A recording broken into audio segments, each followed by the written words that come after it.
This episode is sponsored by My Local CFO, helping you build stronger growth by connecting your financial picture to your operational goals.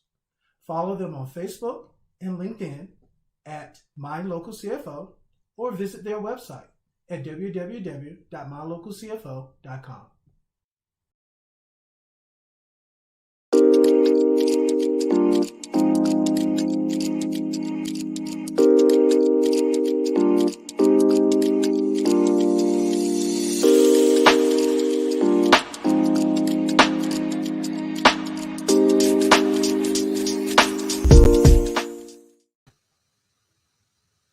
Hey, it's the More Than I Do podcast With Derek and Sherelle. Super excited to be with you today. How you doing, babe? I'm doing okay. How about yourself? I am doing fantastic.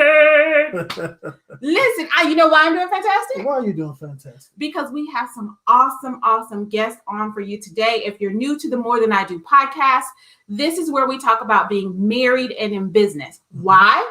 Because no one else is talking about it. No one else is talking about it. And hey, we've got 9 years in business and 16 years married, and we feel like we got something to say. We definitely have something to say. I think we have something to say. So we started this podcast. So welcome, whether you're listening to the virtual live version, or you're listening on Spotify or any other audio that we have out there. Mm-hmm. We thank you for being here. Yes. Now, today, new beginnings. New beginnings. Yes. You know, as we go through life, there's always new beginnings. Mm-hmm. And what comes with new beginnings? Something ending. Something ending. And a lot of times it brings grief, whether we know it does or not. That's true. You know, I heard the saying in order for something new to be birthed, you have to die to something else. Even a baby coming in, they're dying to the womb to be birthed into the world. Yeah, that is just the evolution of life. Something has to die for something else to be born. Absolutely. So we've got two people who are very special to our hearts. Yes. They are Dan and Nancy. Yes. And you know what about Dan and Nancy? What's that? I love them so much. I love their story, and I just love them. But they're grief counselors. Mm-hmm. And then they've got some other stuff attached to their name. But I'm gonna let them tell you those other things that are attached to their name. I'm gonna give you the plain version. Okay. Is that all right? That's fine with me. So let us tell you a little bit about Dan and Nancy so we can get started talking with them. Let's do it. All right. So Dan and Nancy Loeffler are the founders of Being with Grief. In November of 2000, they lost their 17-year-old daughter, Leah, in a car accident. Nancy crumbled. Dan tried to shove his feelings in a mental compartment. Both had to learn how to grieve and reclaim their lives and their marriage. They have been married for over 44 years. Their grief journey redefined their marriage and brought them together in business. Being with Grief, the name of their company, is a life force for everyone affected by grief. It is about compassion, grief survivors being a source of energy, optimism, knowledge, and support for the grief-stricken. It is about the first smile, the first laugh, and it's about the ability to choose a meaningful, purposeful, and joyful life despite living with loss. The Being with Grief team is there every step of the way, so you don't have to go through it alone and wonder how you'll ever feel normal. Together, they walk you through your emotions so you can eventually live a full life again. Ladies and gentlemen, Dan and Nancy Loeffler. Yes. Hey! Hello, guys. Hello. How are you doing? I'm great. It's good to be here. Yes. Good to have you. Absolutely. Yes, welcome. Listen, I know that our viewers right now are listening to that story and they are like, what in the world? Yeah. I'm sure it was a lot to take in. So I'm going to ask you, number one, you've been married over 44 years. Yes, we have. So what's the secret sauce? Well, the secret sauce is staying current. Don't talk to each other about what's going on. Communicate, yeah, definitely. and allowing each other to be who we are. Mm-hmm. That's a tricky one right there. Allowing each other to be who they are. Dan, tell me about that. Well, I think it starts with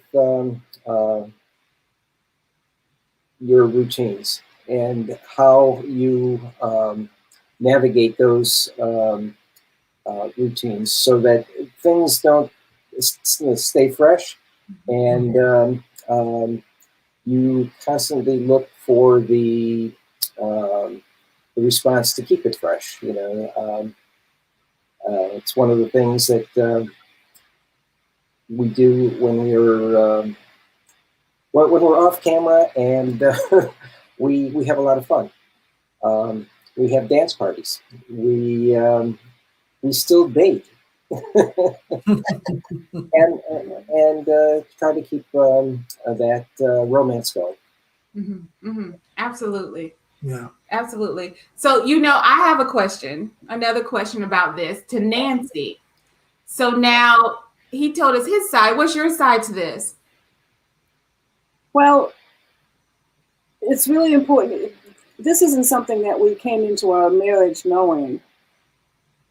However, at some point, we realized that we needed to each accept who the other one was so that we could grow together. And that may sound counterintuitive. However, if I was trying to make Dan into who I wanted him to be, and he was trying to make me into who he wanted me to be, we wouldn't still be here. We each needed to be strong in our own identity, not only to come through our marriage, but to come through that grief journey that you talked about earlier on. Yeah. Yeah. Did you guys find that you were trying to convert or change each other in the beginning of your marriage? I don't know if we consciously tried to do that. Uh-huh. But I think you always kind of have a mask, and allowing yourself to be vulnerable to one another. That is probably the key to keeping, as I said, keeping it fresh and living authentically. Mm-hmm. You can take away the masks, be yourself, and open your heart to each other. And there's nothing like a loss like that to crack you open. Yeah. And one of the things it did for us is illuminated all those places where our marriage wasn't working. We were in the throes of raising kids. Leah was 17. We didn't always have enough time for each other. And then our daughter died, and wow, everything changed. Our priorities, our outlook on life. And we had to make the decision if we were going to continue together in a marriage. And so that gave us the opportunity to look at that much deeper. Right. Wow. So I know that you talk about that each one of you had a grief. I had to grieve in your own way, kind of giving each other, taking those masks off and just letting the person be whoever they needed to be before that you guys could help each other. Talk a little bit about that. Yeah. We were both so raw and so devastated that we couldn't help each other. I turned to practices that were already a part of my life at the time and really had no idea what Dan was doing, but I knew intuitively that I couldn't help him. And I'll let you talk about how you handled it. I guess the easiest way to put it is that, life goes on. You have to pick up the pieces at some point. Yeah. And what I was confronted with is that in order to get through my day, I had to take all of those, raw emotions and kind of cram them into, that little box that I put up on the shelf, so that I promised myself that I was going to, I'll take care of that soon. But the longer it stayed on the shelf, the louder the contents kept saying, "Now's the time." And finally, I had to open that box and deal with the stuff. And I think particularly men have a difficult time wading through their stuff. Yeah.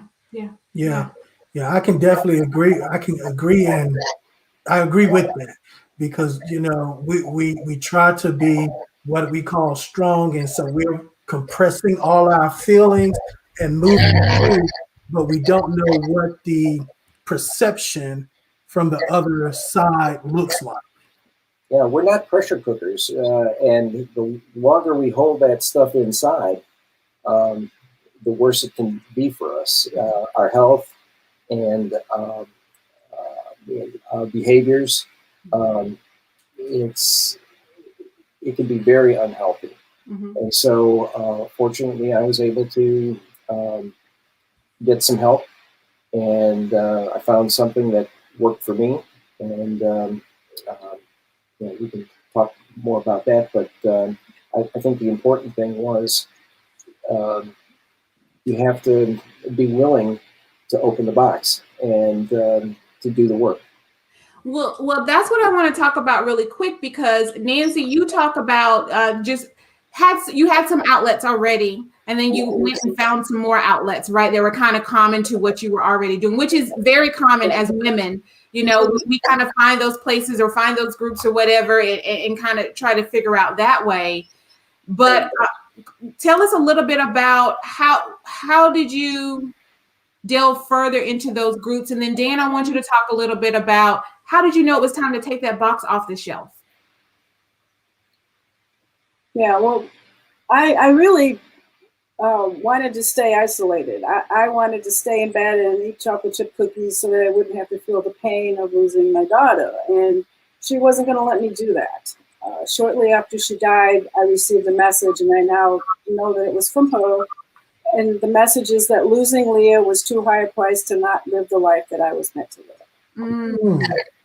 Yeah, so my grief journey became about excavating that life, and I turned to the practice that I talked about. It's a present moment awareness practice, and it really helped me to.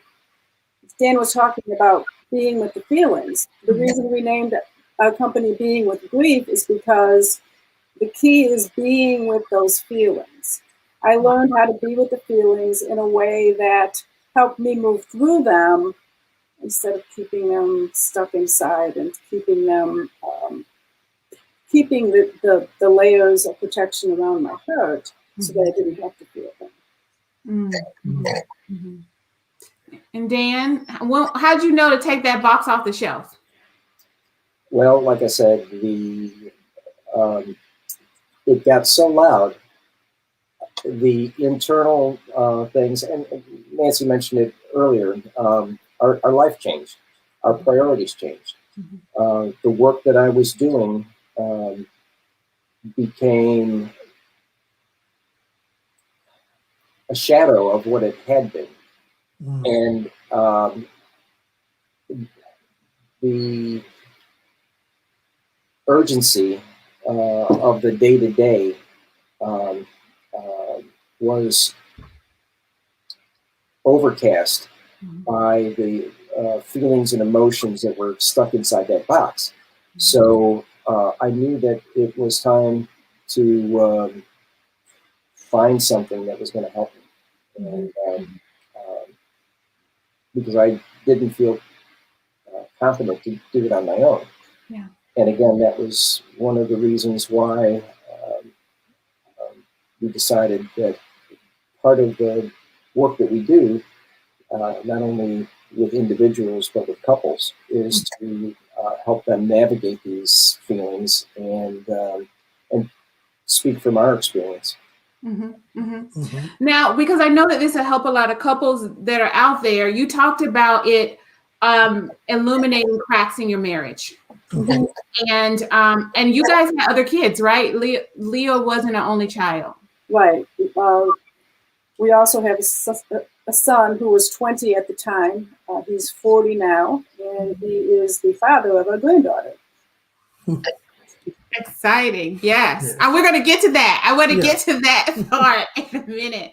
But when we talked about eliminating the cracks in the marriage, I remember us going through 3 miscarriages in 2.5 years. Mhm. And I remember what that did for us. As much as we tried to be there for each other, we both grew in totally different ways, right? And we needed to. I understand you. I got to grieve first and then be able to help, rather than. And I think at first I tried to grieve and help, and that it didn't help. No, it did not. Mm-hmm. No, it didn't help. And you know how I look at it is it's almost like the times that we're in now, the pandemic. Something of great tragedy illuminate the things that aren't going right. Yeah. So how did you guys overcome that to become stronger in your marriage and in business?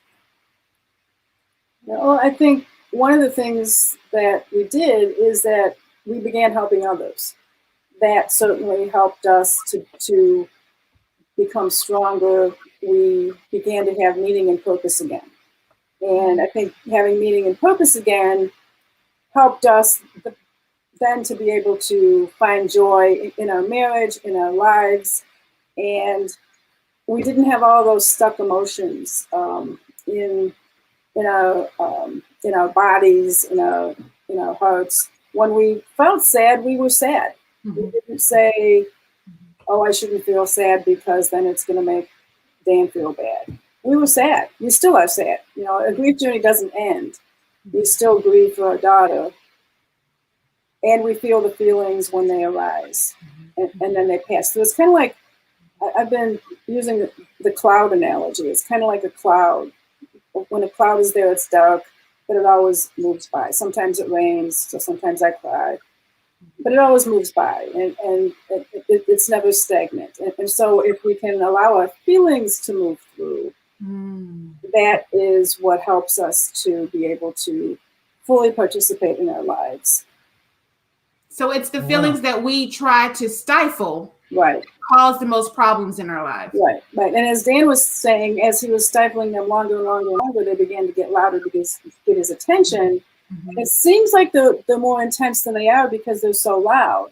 Right. And when we start paying attention to them, they begin to quiet down and soften and shift. So in that, how did you build a stronger partnership? Because you guys are strong and you build a business out of this. Yeah, well, I think we always had a strong foundation in our marriage. And I think that was we rediscovered that through this process. And we were talking about, as we were getting ready for tonight, we realized that, well, yes, we've been in business together for 6 or 7 years. We did work together in business when we were both in corporate, when we were both in construction. We both worked for the same company, and sometimes we were on the same jobs together, and we did have to interact in a business way. And I that really helped us prepare us without even realizing it for going into business now. Wow. Yeah, anticipating each other's needs, I think, was also something that we carried over from our corporate world, and now when we talk to people and sit with them, it is we finish each other's sentences, and it's one of those things. I'm trying real hard not to do that. Guilty. Yeah. No, so strong foundation is what I hear you talked about first, and get going back. And it's funny because the season that we're in is called Back to the Basics. Mm-hmm. And it's almost like you went back to the basics of the foundation that you built together. And I think that's key because a lot of marriages aren't built on strong foundations, right? Because they start off with the mask, and they start off with putting whatever my reality is onto you, and all of those other things that happen. Mm-hmm. Yeah. Wow. That's something. Yeah, it is. It is. And, it can be challenges trying to anticipate needs as well, because I know sometimes I feel like, yes, I'm on my game. I'm anticipating everything she needs. I'm right there. But then sometimes it's like, I don't think she needed that. Yeah. 100%. Yeah, yeah. So as we go through this, okay, so how long between when the death of your daughter and starting the business? About 14 years or so, Okay. 13 or 14 years. It was after I began helping clients first, and then I wrote my book, and then Dan started to help me with the background of the business, the setting up the structures and the systems and all that. And then he something called to him to become certified as a grief recovery specialist, and he said, "I want to do what you're doing, and I'll let you speak to that calling." But it was really, that was a turning point for us, because we can both offer a different perspective, and it really changed the course of the business, and it again changed our marriage. Because we were in alignment with a purpose and a goal, and I know we'll talk about our relocations, but it gives us focus as to how we can be of service in whatever situation we find ourselves in. Yeah. From my side, I recognized that I was grieving differently than Nancy. And as a guy, as I mentioned, we tend to hold a lot of those things in. Like you said, be strong. And there are myths about grieving. Do it on your own. Be strong. Be there for the other person. And those are just a couple. But I realized that there was a need to work with men who had a broken heart. Wow. And one of the things that the Grief Recovery Method does, the Grief Recovery Institute, is a program that started over 40 years ago. Just about the time we got together. Wow. It was started by an engineer.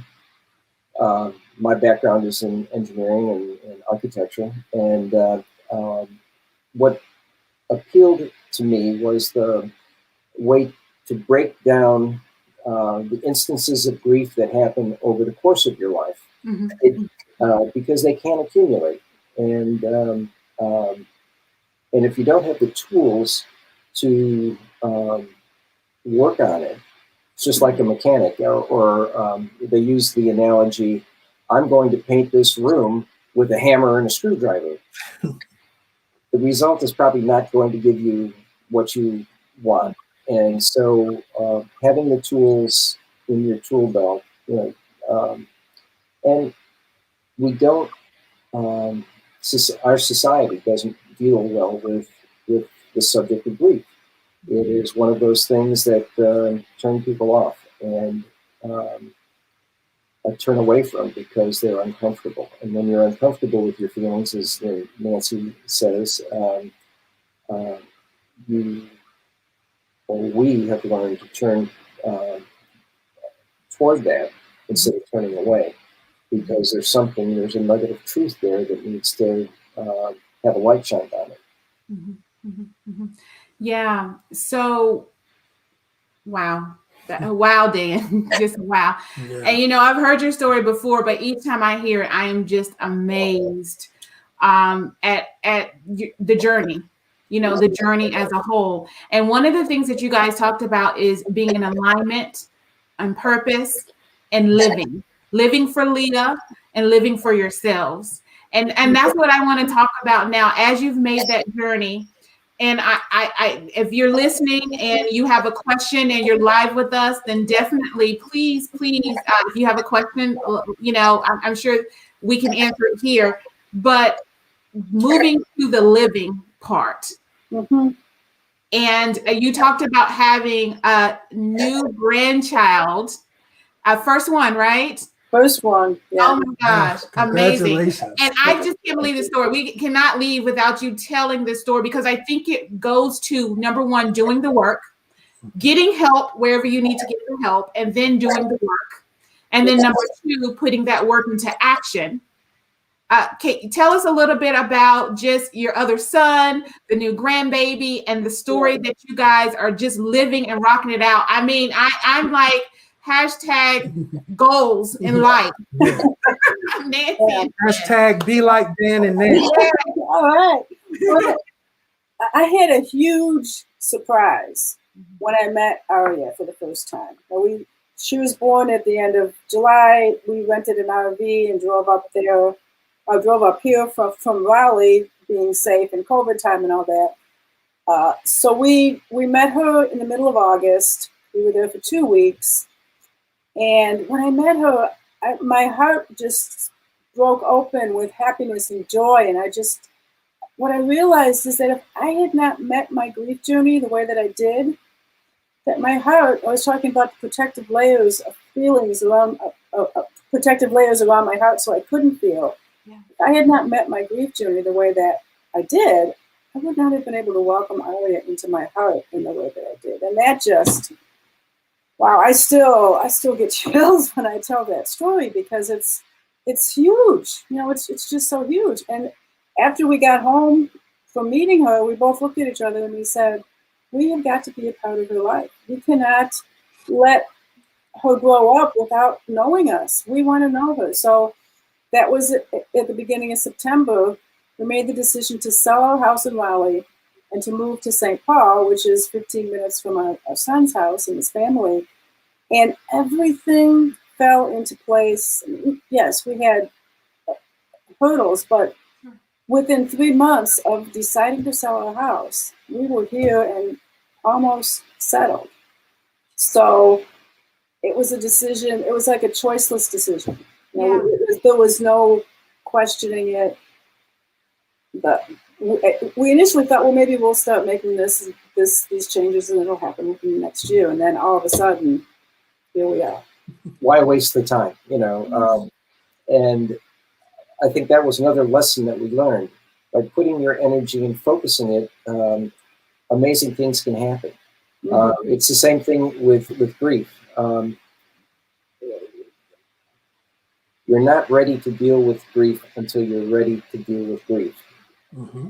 We can't make a person do the work. Yeah. But once you've made that decision and you put the effort towards it, amazing things can happen. And, wow. and the healing and the, as Nancy mentioned, living the life that you're meant to live, Mm-hmm. and not being stuck, not being having your life compressed into that role that into something that doesn't serve. Yeah, that doesn't serve you. Yeah. Wow. I like the don't waste time, and I can tell what you guys are doing is in alignment, because Nancy, when you were telling your story, Dan just lit up. He just lit up like a Christmas tree. So I was like, yeah, that's alignment right there. Yeah. I can only imagine the craziness that happened between meeting your granddaughter for the first time, spending the time that you did with her, coming back home, and then looking and being like, oh no, we gotta go. How long had you been living in your house in Raleigh, North Carolina, before you decided to go to St. Paul, Minnesota? 13 years. Wow. So we had a lot of stuff to get rid of. We had 3 weeks to get ready for our open house. Our house sold in a weekend. Really? Yes. So it was meant to be. It was like, even though you had hurdles, and I think that's something good that we can leave with our listeners as well, is even though when you make a decision, you're in alignment, you're in purpose, you're together, there doesn't mean that there are not going to be hurdles or obstacles but you get through them together. Right. That's right. Yeah. Wow. This has been amazing. We've got to bring you guys back. I'm just letting you know because you're one of my favorite couples. Yes. Have always been from day one. And Nancy, Dan, I think we've known each other for years. I can say years now with an S on top of that. Yes. And we've traveled around the U.S. together, different places we have. And I just thank you, number one, for coming onto the More Than I Do podcast. You know, for me and Derek, it was really about it's an area that we don't talk about a lot in marriage. You know, it's a taboo area. Mm-hmm.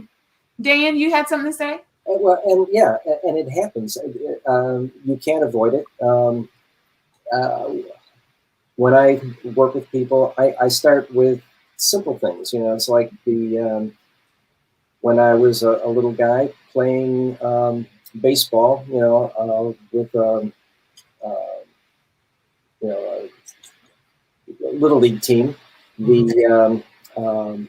that championship game that you know we didn't win, we weren't the champions, and I carried that for a long time. You know, it's one of those simple little ridiculous things, but when I started doing the work, it was like, oh yeah, you know, that was something. Or another one that people experience is the loss of a pet. Mm. How attached do you get to you know, one of your little fur buddies? Yeah. And you can carry that, and you know, we need to be aware of it. We need to put those tools in our tool belt so that when things like that happen, you've got something to turn to. Mm-hmm. Mm-hmm. Yeah. Yeah, I think that's very important because you're right. I remember when I got laid off in corporate America. Mm-hmm. You know, that was grief that I didn't even realize I had either, because I was like, oh, it's a job, I'll go find another job. But I had been there so long, my identity was wrapped in the job, into that job. Yeah. Your identity was wrapped up in it. Your identity changed. So there's grief in that. You know, anytime our life doesn't go the way that we wanted it to, there can be grief. Look at all the grief that there was with COVID. Initially, not being able to go out for coffee with a friend. There's grief there. Mm-hmm. It sounds minor, but it's not. And if we don't have, like Dan said, tools to meet it, it gets those layers of protection around it, and they accumulate. Right. Wow. And it's like you're stuck. You know, it's an immovable, you know, barrier, and you just have to learn how to disassemble it and move forward. Wow. Tell us how can people get in touch with you if they're in anything, whether it's the COVID, whether it's that pet from a long time ago and now they won't let their kids have any pets because they're holding on to the grief that they have, or they won't be in Little League, or they act a certain way at Little League games because of the grief, and there's something that's deeper inside. How do they get in touch with you, Nancy and Dan? They can go to our website, which you had up there, www.beingwithgrief.com. We have a contact information there. We're on Facebook, Being With Grief. You can send us a message through there. We're out there. We will answer. Yeah. We answer within, an hour. Wow. Wow. Thank you so much for being on today. I'm going to talk to just the couples that are listening, the couples in business. I'm telling you, when you go through so much individually and then you come together with a partner, come together as one, but there's the individual journeys going on as well as the couple journey going on. And if there's anything there where you need someone to talk to, don't know what to do, or as Dan said, you're just trying to get that started and that you just can't get going in the right direction, or you have that box on the shelf that he talked about, or like Nancy talked about, just stifled inside where I don't want to be bothered with anybody, I'm going to encourage you to reach out to Dan and Nancy with Being With Grief. Let me just tell you, you cannot meet two of the most loving, warm, and don't let them fool you today. They're mild and mannered today, but don't let them fool you. I'm telling you, when they live life, they live life. And if you don't know by just looking at each other and saying, we got to move, and then making it happen, that should tell you something about them. Dan and Nancy, thank you so much for being on today. Yes, thank you so much. Thank you, well. Thank you, Derek. It's been an honor to be here. Thank you. If you want to, if you're not a part of the More Than I Do community, then definitely go to www.morethanIdo.life or follow us on Facebook and LinkedIn at More Than I Do podcast. That's right.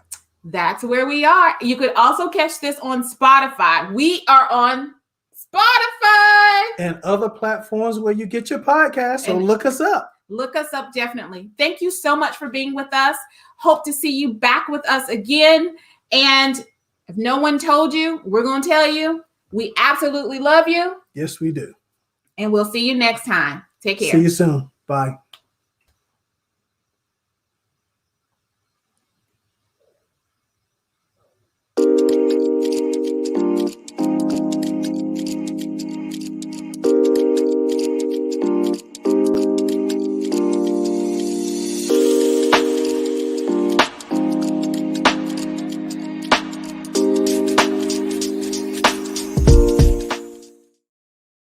This episode is sponsored by My Local CFO, helping you build stronger growth by connecting your financial picture to your operational goals. Follow them on Facebook and LinkedIn at My Local CFO or visit their website at www.mylocalcfo.com.